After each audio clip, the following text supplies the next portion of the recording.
So it's now been almost 2 months since the launch of Persona 5X. We've survived multiple patches, an intense number of bugs, and of course the game crashing every few minutes to hours. So it's time for me to update you guys on Persona's first foray into the mobile game market. You're missing the point, dude. I want to say first off that performance has not changed much. This game has been running on a 2-week patch cycle, which will address the good and the bad of that later. However, the performance of the game itself has not really improved all that much. Sometimes wonder will still spawn inside of objects, the game still has that weird can't cap the frame rate with VSync on kind of thing, and generally it still feels like parts of this game are glued together, barely functional, but still playable enough to have fun. And the fact that we're running through patches every 2 weeks feels like maybe the priorities should be in making the game actually run properly. So why don't we talk about... What say we go get you tested for drugs now? The patch cycle for this game is kind of insane. The game is emulating the Persona 5 experience, and you'd expect a heavy amount of that to take some time to make. My guess is that they have a lot of content that's already backlogged and ready to go, or in the polishing phase at the very least. They've already outlined what the future of the game is going to look like for the next few months. The current game has Palace 1 and Palace 2 to completion, and this includes your first 4 party members and a pack of gacha characters. There are some social links and side quests, as well as your daily activities too.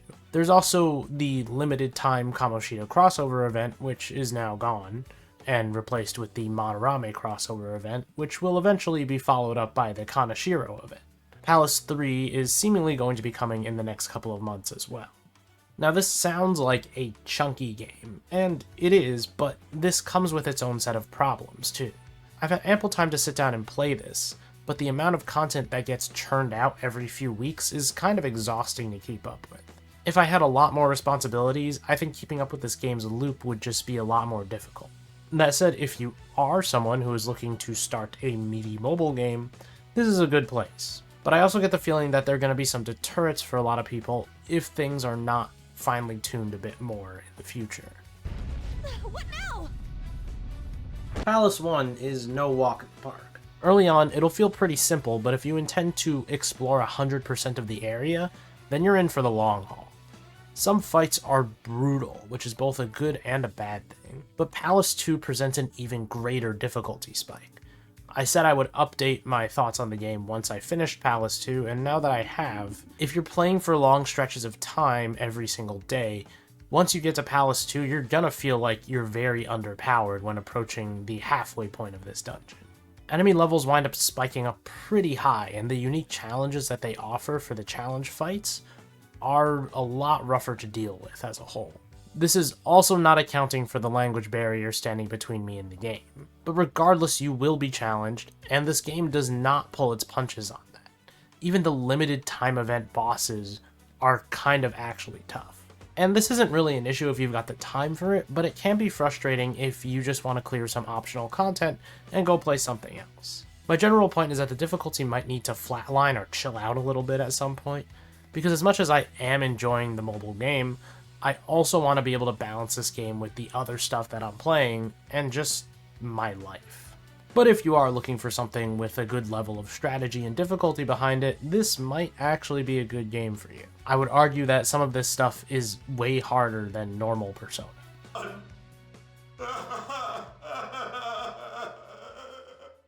Since this game is not officially released outside of Korea, Taiwan, and China, I'm not really going to give any spoilery thoughts on Palace 2, but I'll give you my general thoughts of the overarching story. This is going to be brief, it's not going to be a comprehensive breakdown, so. I think the most intriguing part of this game is why there is a seemingly different timeline from P5, and what Wonder has to do with the original timeline. I am kind of interested in where the plot heads from here. That aside, it's still difficult to fully comprehend the plot.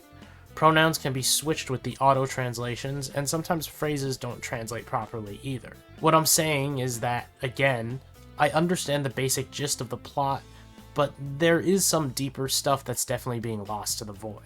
The story is at least interesting, and there are a lot of parallels to Persona 5. But someone pointed out to me in my previous video that there could be a bigger plot reason for that, and I kind of have to agree. Something interesting is that both in the first sequence of the game and within the Persona 5 crossover events, some things from Wonder's universe seem to glitch into the full original Persona 5 universe. I'm guessing there is going to be something that ties these two together, but what it is something that remains to be seen. As I said, the story itself is kind of intriguing, at least on a base level, and some of the scenes at the end of Palace 2 definitely leave me scratching my head. So we'll have to see where the story goes from here. That said, I can't really give a full opinion on the story because a lot of this is auto-translated, and there's definitely a lot of meaning being lost because of that. This one is kind of a neutral point.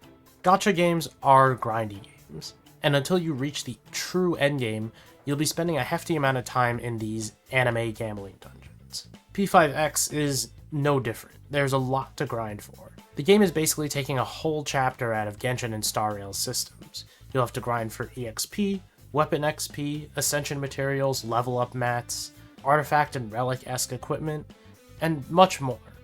This is a long haul, and the game is not going to let up on it. As I've said previously, it is difficult to judge a gacha on its first few months of release, especially in today's day and age where gachas are moving into the higher budget and higher quality releases.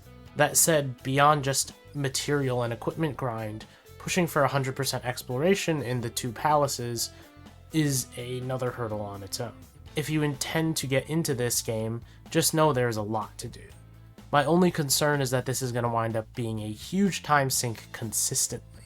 If you're like me and you still want to have time to play other games, especially big long JRPGs, the game feels like it can take up a concerning amount of time, and it may become difficult for me to upkeep this game alongside multiple other gachas, a regular life schedule, and of course, just other games. I'll probably update this with how I feel at the end of Palace 3 when we hopefully have a better grasp on what the true endgame feels like.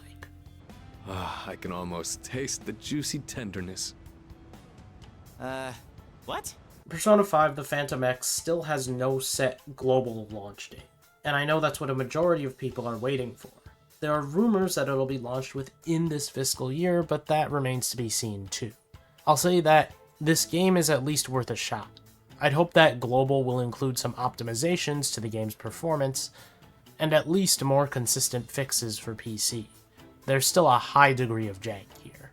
And I do really want to see this game live up to what it intends to deliver, as it seems Atlus is really putting their eggs in this basket. So here's to a hopeful, great global reveal. And let me know your thoughts on Persona 5 X's current state in the comments below. Obviously there are people who haven't played the game yet, so you could let me know if you're interested, or if you have any questions, I could try to answer them. Unless I don't have an answer, in which case I probably won't respond. Leave a like if you enjoyed the video, and subscribe to the channel for more things Persona, Atlus, and JRPG related. Thank you for watching, and I'll see you guys next time.